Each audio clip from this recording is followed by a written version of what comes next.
കുറച്ച് പ്രോട്ടീനും ഫൈബറും കാൽസ്യമൊക്കെ അടങ്ങിയിട്ടുള്ള നല്ലൊരു ഹെൽത്തി ഷേക്ക് ആയാലും ഒന്ന് നമ്മളെ മക്കൾക്ക് ഇതൊരു ഗ്ലാസ് കൊടുത്തു കഴിഞ്ഞാൽ ഉമ്മി ഒരു ഗ്ലാസും കൂടെ തരുമെന്ന് ചോദിക്കും.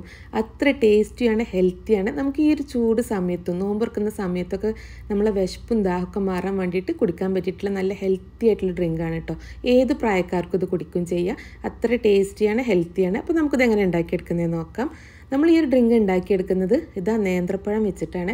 അത് നല്ല പഴുത്ത് തൊലിയൊക്കെ നല്ല കറുത്തിട്ട് പഴുത്തിട്ടുള്ള നേന്ത്രപ്പഴം വെച്ചിട്ടാണ് കേട്ടോ നമ്മളിത് ഉണ്ടാക്കിയെടുക്കുന്നത്. അപ്പോൾ നമുക്ക് രണ്ടുണ്ട് കാര്യം. ഒന്ന് ഈ നേന്ത്രപ്പഴം വേസ്റ്റിൽ കളയും വേണ്ട.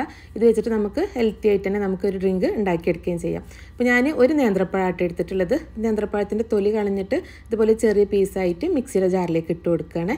ഇനി നമുക്കിതിലേക്ക് വേണ്ടത് ക്യാരറ്റാണ്. ഞാൻ 2 ക്യാരറ്റ് എടുത്തിട്ട് ഒന്ന് വേവിച്ചെടുത്തിട്ടുള്ളതാണ് കേട്ടോ.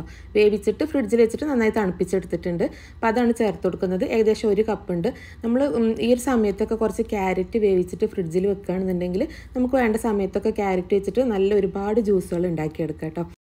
ഇനി നമ്മൾ ഇതിലേക്ക് മധുരത്തിന് വേണ്ടിയിട്ട് ഈത്തപ്പഴമാട്ടോ ചേർത്ത് കൊടുക്കുന്നത്. ഇപ്പോൾ ഒരു 10 ഈത്തപ്പഴം ഞാൻ എടുത്തിട്ടുണ്ട്, കുരു കളഞ്ഞിട്ട്. ഇത് സോഫ്റ്റ് ആയിട്ടുള്ള ഈത്തപ്പഴമാട്ടോ. അപ്പോൾ അതുകൊണ്ടാണ് ഡയറക്റ്റായിട്ട് ചേർത്ത് കൊടുക്കുന്നത്.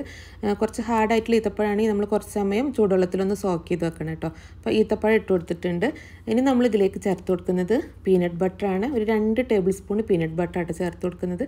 പീനട്ട് ബട്ടർ ഇല്ലാന്നുണ്ടെങ്കിൽ അതിന് പകരമായിട്ട് ഒരു 1/4 കപ്പ് കടല മിക്സിയുടെ ചെറിയ ജാറിലൊന്ന് പൊടിച്ചിട്ട് ചേർത്ത് കൊടുത്താൽ മതി. ഈ ഒരു പീനട്ട് ബട്ടർ ചേർത്ത് കൊടുക്കുമ്പോൾ ഈ ഒരു പഴത്തിൻ്റെ ടേസ്റ്റ് ഈ ഒരു ഡ്രിങ്കിൽ അറിയേയില്ല കേട്ടോ. അത് ഞാൻ പറഞ്ഞത് നല്ല ടേസ്റ്റ് കൊടുക്കുന്നതാണ് ഈ ഒരു പീനട്ട് ബട്ടർ. അപ്പോൾ പീനട്ട് ബട്ടർ ചേർത്ത് കൊടുത്തിട്ടുണ്ട്. ഇനി നമുക്കിതിലേക്ക് 1 കപ്പ് നല്ല തണുത്ത പാലും കൂടെ ഒഴിച്ചു കൊടുക്കാം. എന്നിട്ട് നമുക്ക് നന്നായിട്ട് നടിച്ചെടുക്കാം കേട്ടോ. നല്ല പേസ്റ്റ് ആക്കിയിട്ട് തന്നെ നന്നായിട്ട് നടിച്ചെടുക്കാം. അപ്പോൾ ഞാനിത് നന്നായിട്ട് അടിച്ചെടുത്തിട്ടുണ്ട്. ഇനി നമ്മളിതിലേക്ക് ചേർത്ത് കൊടുക്കുന്നത് ബദാം എസൻസ് ആണ്. ഒരു 2-3 ഡ്രോപ്പ് ബദാം എസൻസ് ചേർത്ത് കൊടുക്കുന്നുണ്ട് കേട്ടോ. അപ്പോൾ ഈ ഒരു ഡ്രിങ്കിൽ ഈ ഒരു ബദാം എസൻസും ഈ ഒരു പീനട്ട് ബട്ടറും കൂടെ വരുമ്പോൾ നല്ല ടേസ്റ്റുമാണ്. ആ ഒരു പഴത്തിൻ്റെ ടേസ്റ്റ് അറിയില്ല, നല്ലൊരു ഫ്ലേവറാണ് കേട്ടോ. അപ്പോൾ ബദാം എസൻസ് ഇല്ലെങ്കിൽ നിങ്ങൾക്കത് ഒഴിവാക്കാം കേട്ടോ. ഇനി നമുക്കിതിലേക്ക് ഒരു 2 കപ്പും കൂടെ നല്ല തണുത്ത പാൽ ഒഴിച്ചു കൊടുത്തിട്ട് ഇത് നന്നായിട്ടൊന്ന് അടിച്ചെടുത്താൽ നമ്മൾ അടിപൊളി ഷേക്ക് ഇവിടെ റെഡി ആയിട്ടുണ്ട്. ഇത് നല്ല ടേസ്റ്റുമാണ്, ഹെൽത്തിയാണ്. ഈ ഒരു നോമ്പ് തുറക്കുന്ന സമയത്തും ഈ ചൂട് സമയത്തൊക്കെ ഇതൊരു ഗ്ലാസ് കുടിച്ച് കഴിഞ്ഞാൽ നമ്മളെ ക്ഷീണവും ദാഹമൊക്കെ പെട്ടെന്ന് മാറും കേട്ടോ. അപ്പോൾ എന്തായാലും ഇതൊന്ന് ട്രൈ ചെയ്ത് നോക്കുക. എന്നിട്ട് ഫീഡ്ബാക്ക് അറിയിക്കാൻ മറക്കരുത്. അപ്പോൾ ഇൻഷാ അല്ലാഹ് അടുത്ത റെസിപ്പി ആയിട്ട് കാണാം. താങ്ക്